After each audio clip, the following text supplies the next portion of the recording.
Nakilala, una at huli na aking pupurihin, sa'yo nagmumula ang lahat ng bagay.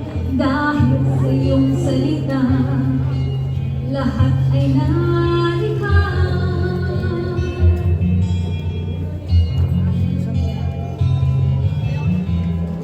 Dakilang Diyos na hindi nagbabago,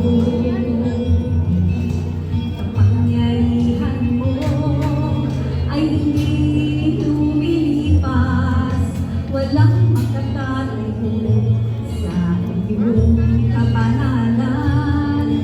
Ngunit sa biyaya mo, kami ay naligtas. Sino ang katulad